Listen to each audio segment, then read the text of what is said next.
Siddhi Hung. Ong Ha Hung Bensu Guru Pema Siddhi Hung. Namaskar, welcome everyone.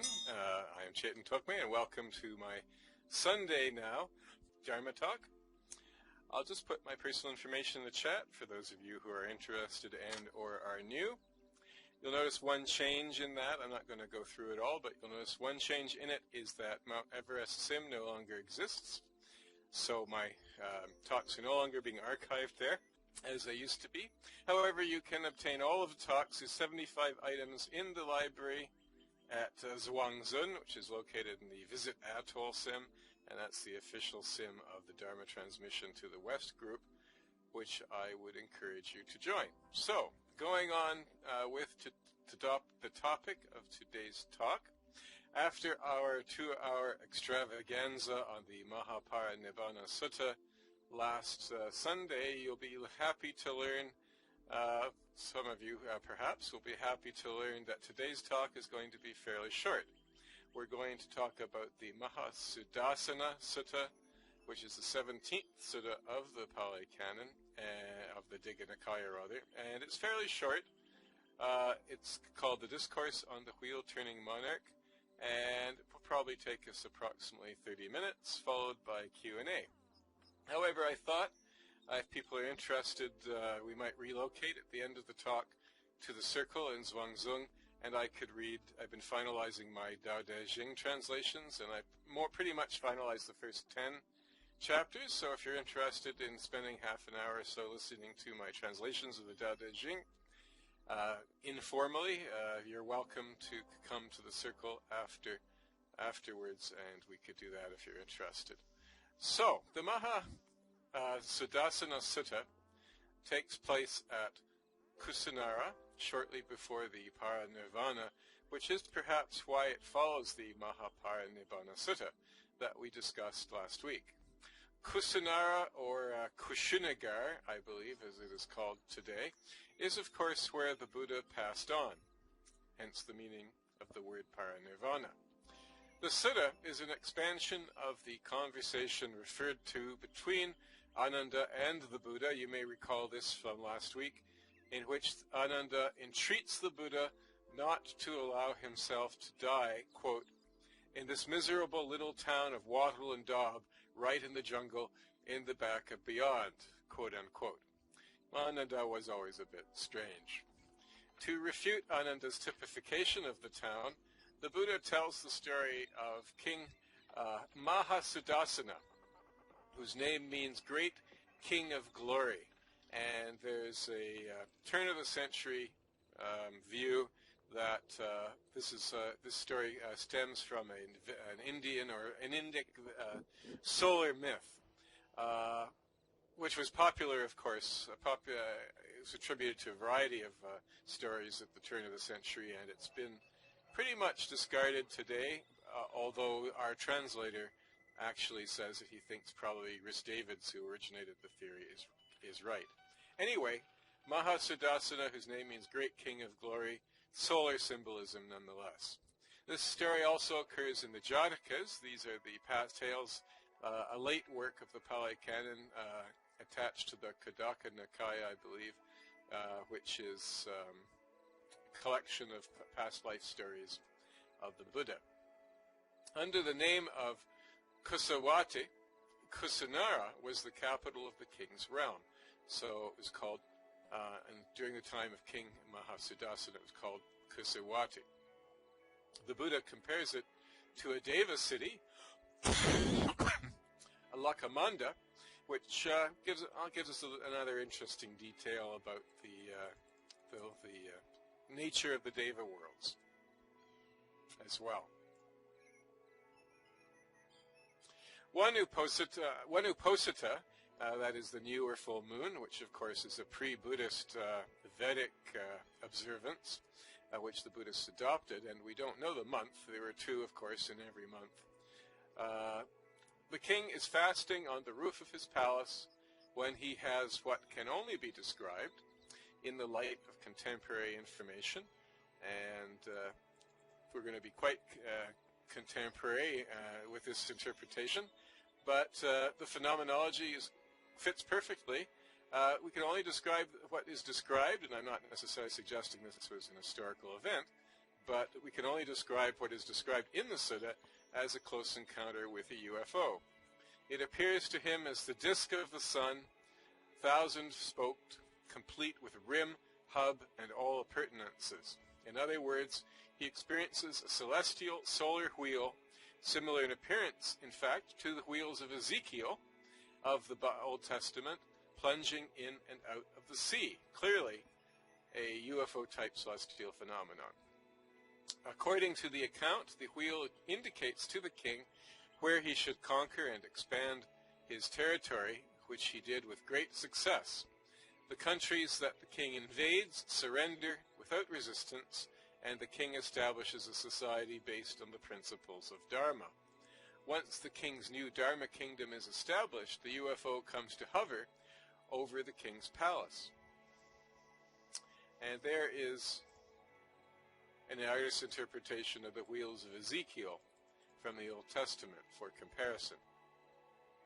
In other words, the UFO, the phenomenology of which is clear, is identified with the Dharma. It doesn't matter whether the story be fabricated or not. Perhaps it is prophetic. That is not the point. The point is that at this remote place and period, we find exactly the same mythologem that we find repeated throughout human history in all times and climes, and that is still being propagated today as the story that today we call, the UFO phenomenon. Other civilizations, of course, may have seen it differently and given it different names, but the phenomenology is clear by whatever name you choose to refer to it. And this has been, the phenomenology of the UFO has now been documented by serious scholars in some detail. I would refer to Evans Wentz's classical study, The Fairy Faith in Celtic Countries, and also to the writings of Jacques Vallée in particular, and to a lesser extent John Mack, Dr. John Mack of Harvard University. The Sutta gives the familiar list of 5 precepts: do not kill, do not steal, do not commit sexual misconduct, do not lie, do not drink strong drink, together with a 6th, be moderate in eating. Walsh admits that the meaning is uncertain, but it seems like the householder equivalent of the monastic vow to eat only 1 meal in the morning. In other words, moderate or healthful eating. After establishing his kingdom, the king is presented with a succession of 6 treasures, and these symbolize the characteristics of the ideal monarch, and they have, of course, become quite famous in Buddhism in general, and they're referred to as the 7 jewels of royal power, and there they are on the slide. First, the elephant treasure, also known as the precious elephant, which represents mental strength, noble gentleness, and calm majesty. The name of the precious elephant is, interestingly, Uposita, the same Indian lunar holiday symbolically associated with Soma or Amrita, as those of you who attended one of my previous talks will be aware, since I went into discuss Soma at some length. I think it was my talk on the status of women in ancient India and the Pali tradition where I went into the symbolism of Soma or Amrita in the Buddhist terminology at some length. Second is the horse treasure, also known as the precious horse, which represents transcendence of worldly existence. Valahaka, or thundercloud by name, sounds positively Native American. More testament to the shamanic roots of Buddhism. And this course actually has the head of a crow, interestingly. The third, the jewel treasure, also known as the precious jewel, representing omniscience. The jewel is like a crystal ball in which everything is seen, which also appears in the symbology of Dzogchen. The jewel is a barrel, literally, which means precious blue-green color of seawater stone, cut into 8 facets. We are, of course, well familiar with the symbolism of number 8 in Buddhism. In Sanskrit, it is Vaidurya, meaning brought from Vidura, which initially I thought was probably a place, but in fact it's a character in the Mahabharata renowned as a paragon of truth, dutifulness, impartiality, and steadfastness. The Sanskrit name originally referred to lapis lazuli, a deep blue semi-precious stone. Fourth is the woman treasure, also known as the precious queen, representing radiant, piercing joy, characterized by a more than human deva-like beauty. Fifth is the householder treasure, also known as the precious counselor, the power to provide wealth and also strength of will. And finally, sixth, the counselor treasure, not quite finally, but next, the counselor treasure, also known as the precious general, the power to overcome enemies. And we've already identified the precious wheel with the Dharma itself. Described in minute detail, suggestive of visionary phenomena, as those of you who have read the Sutta will realize, these treasures are called the 7 jewels of royal power. They are also found in the mandala offering ritual, in which one offers the entire universe to the Buddhas. Mandala offering is the 4th inner preliminary of Nyandro, which purifies attachment and thus represents the attainment of dispassion. I've done a talk on Nyandro in the past. This shows the close tie between Tibetan ritual and the Pali Canon. By analogy, the treasures also represent the qualities of the spiritual practitioner. And that's an image from the mandala offering ritual that you see on the slide. The king is also endowed with the 4 accomplishments, the Edi, also translated psychic powers, but in this context, better translated as accomplishments, referring to personal beauty, longevity, health, and reputation. The king beautified his city with lotus ponds and built public baths, food banks, plumbing, that's public plumbing, clothing, dispensaries, public transportation, hostels, even places where one could find a wife or obtain money. The very opposite of brothels and banks, in fact.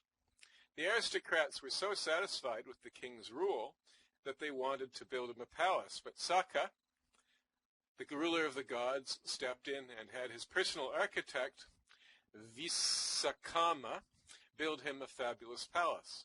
This was called the Palace of Dharma, which is described with the same attention as the precious treasures. And of course, you can see that this story is an allegory.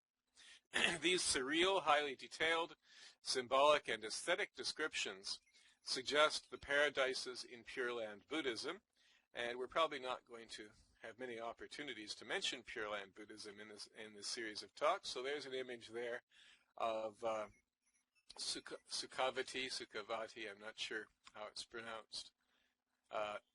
Sukhawati, it would be Sukhawati, the western land of bliss in Pure Land Buddhism. These vivid architectonic descriptions also suggest the psycho-ontological allegories of Padmasambhav. The king then makes a Dharma lake to complement the Dharma palace, all quite luxurious. It's interesting actually in the Buddhist descriptions, both in the Pali Canon and afterwards, for example, the Buddha Charita, that despite Buddhism's reputation for asceticism and dispassion, the descriptions are very aesthetic and even sensual. Even erotic, in fact, in the Buddha Charita. We've talked about the Buddha's political philosophy before, when relevant texts come to the fore, as they seem to do frequently, so I don't think I need to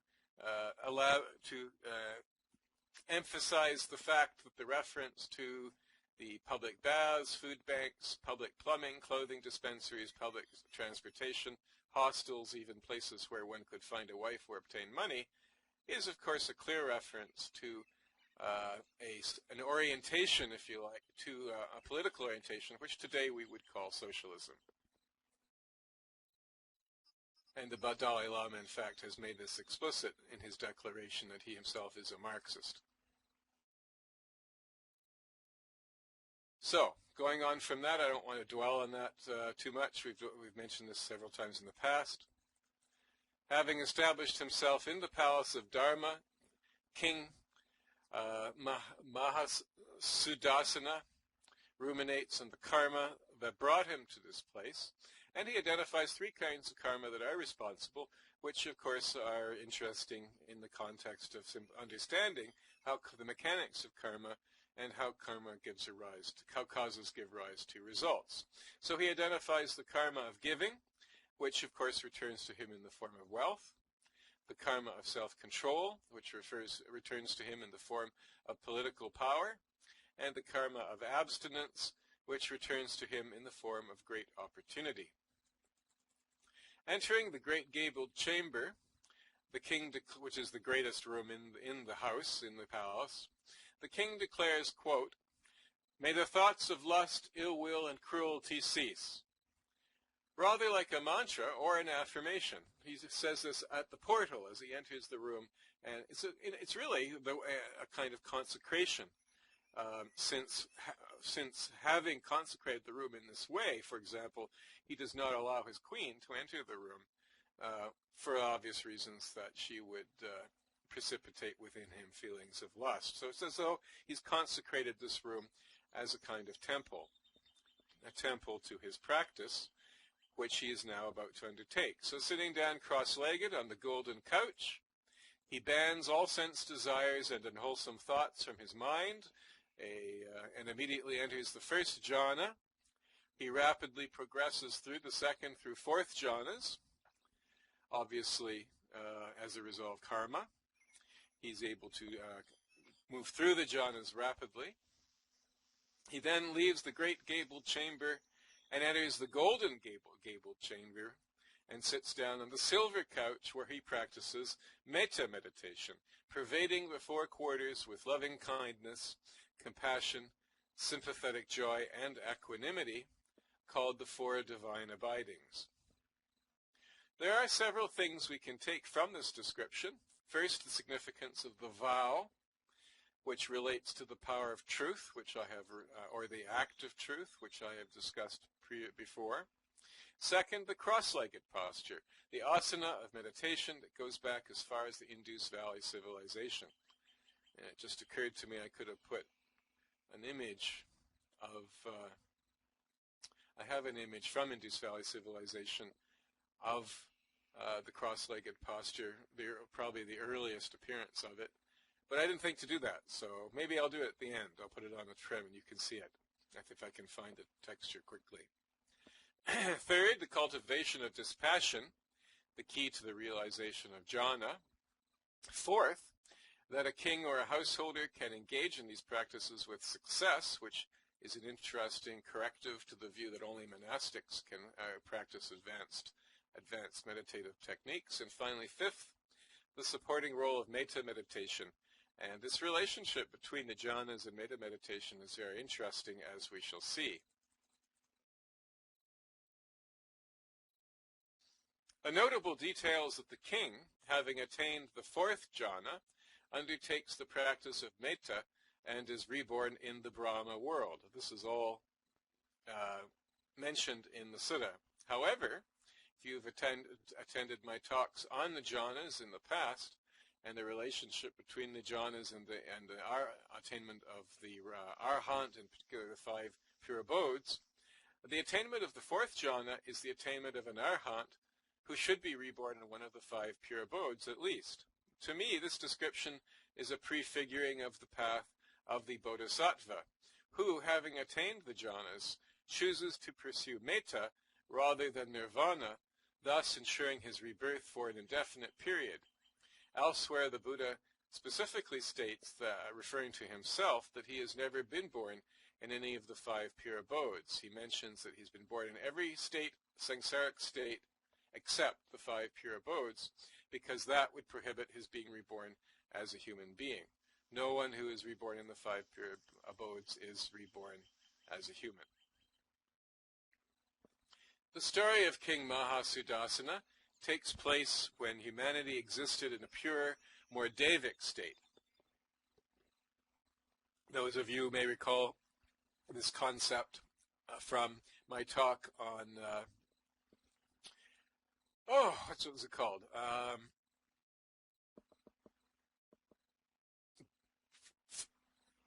Deva's fallen angels, I can't remember the exact name of it, the one on 31 planes of existence, fallen angels, human beings, and the 31 planes of existence, or something like that, where I went into some detail describing Buddhist cosmology, and in particular I mentioned the mythologism, tradition, teaching that human beings are descended from a Deva world, the realm of the radiant Devas, in fact, the world next above the Brahma worlds, and that human beings exist in a fallen state, which echoes the Judeo-Christian traditions concerning man being fallen. In any case, the story of King Mahasudassana takes place when humanity existed in a pure, more Devic state, and the longevity of these Devas is about 336,000 years, based on the age of King Mahasudassana when he died. And the text does state that he was long-lived, so this must be the approximate lifespan of the Deva world in which he existed. The king remained meditating in the great gabled chamber for 84,000 years until Queen Subhadra, thinking that she had not seen him for several 100,000 years, that's again in the Sutta, came to the palace with her retinue of women. The king had his gold, would not allow her, as I mentioned, into the room, which to me refers to this vow he took when he entered the room, making it a sacred space for the attainment of desirelessness, so he didn't want a woman to enter the room to pollute the sanctuary, as it were. The king had his golden couch brought outside the great gabled chamber and lay down in the doorway on his right side, mindful and clearly aware, like the Buddha at his parinirvana. And in fact, you have in the doorway, the couch in the doorway with the two, whatever the vertical part of the doorway is called. I want to say lintel, but that's not it. It's a prefiguring of the actual death of the Buddha, where he's lying between two sal trees at head and foot. So this is an interesting prefigurement of that, it seems. And as I mentioned in the last talk, this posture is also an asana, a physical posture having spiritual symbolic significance, as is the cross-legged posture also. The queen noticed the clarity and brightness of the king's complexion and feared that he might be dead. The queen entreats the king to live, reminding him of his worldly possessions and responsibilities, but the king rebuffs her, saying, quote, "All things that are pleasing and attractive are liable to change, to vanish, to become otherwise. To die filled with longing is painful and blameworthy," unquote. Shortly thereafter, the king dies. The Sutta points out rather deliberately that, quote, "he felt the sensation of passing away," unquote, and was reborn in the Brahma world. I assume the reference to feeling the sensation of passing away, it makes it sound like a good thing.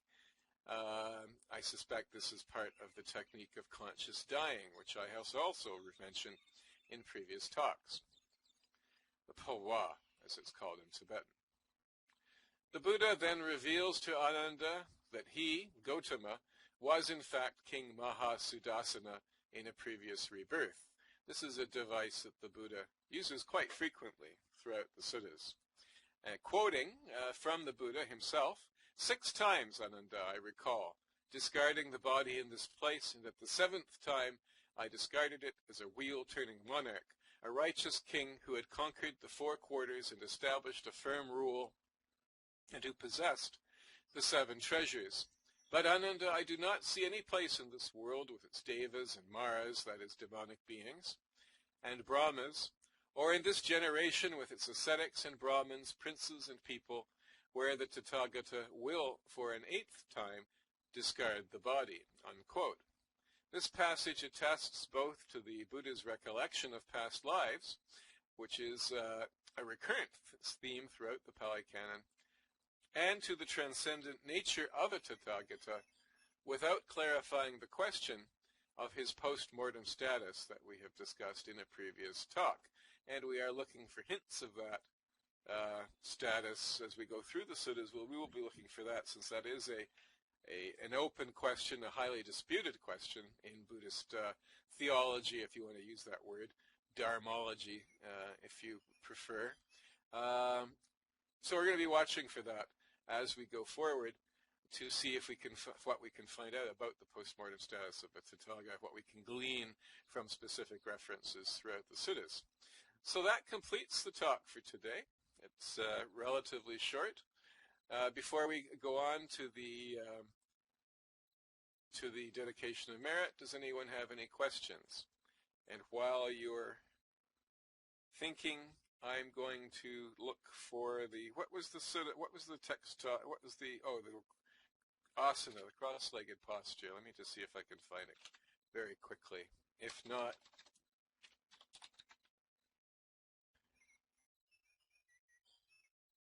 no, I can't find it, so I'll dig it out and we'll show it next time. Any questions before we proceed to the dedication of merit? And as I mentioned, if you're interested in coming to the circle in Zhangzhung to hear some of my translations of the Tao Te Ching, you are welcome. Any questions at all? Questions, comments, discussion?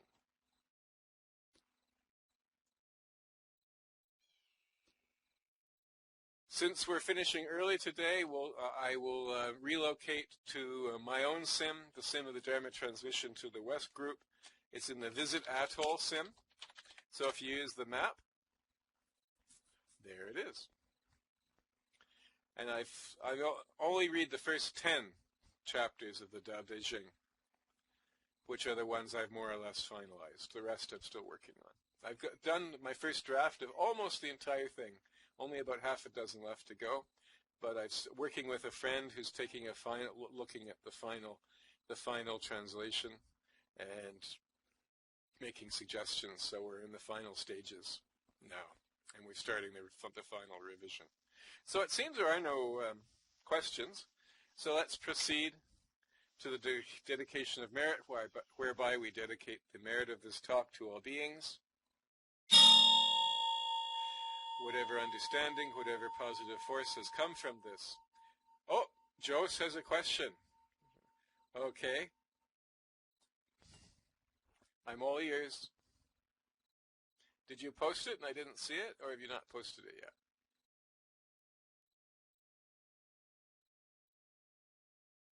Great. I'm glad to hear that, Buffy Fluffy. Unfortunately, you missed the talk. Ah. Okay. So what's the question?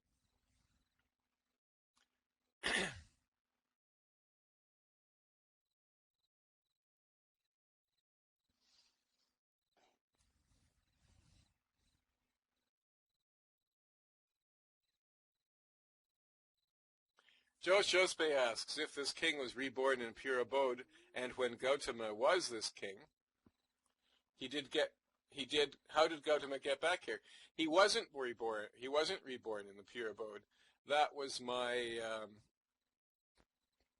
my question, is why he was not reborn in a pure abode, since he attained the fourth jhana, according to the rules, or if you like, the mechanics of realization, as they are explained in other suttas, which we've discussed. If you attain the fourth jhana, you will either be reborn you will either become an arahant, in which case you will transcend samsara altogether, or if you have any the slightest residue of karma remaining in your system, if you like, then you will be reborn in the 5 pure abodes, and you will attain emancipation directly from those 5 pure abodes, one of those 5 pure abodes. It's not actually clear if you have to go through the 5 and then attain emancipation, or if you can attain emancipation directly from any of the 5. Anyway, that's not relevant here. He was not born in the 5 pure abodes. Instead, he was reborn in the Brahma worlds. The qualification for being reborn in which is heaven. This is the conventional heaven. of the Brahmanic tradition, the goal of religion, also in the Judeo-Christian tradition, exactly the same way you cultivate positive qualities and you're reborn with God in heaven. This is exactly the same structure as the Judeo-Christian structure, which I suspect actually probably derived from the Indic, but that's another point. In any case, he practiced metta meditation, which is a lesser meditation after attaining the fourth jhana, and on the basis of that, he was reborn in the Brahma worlds.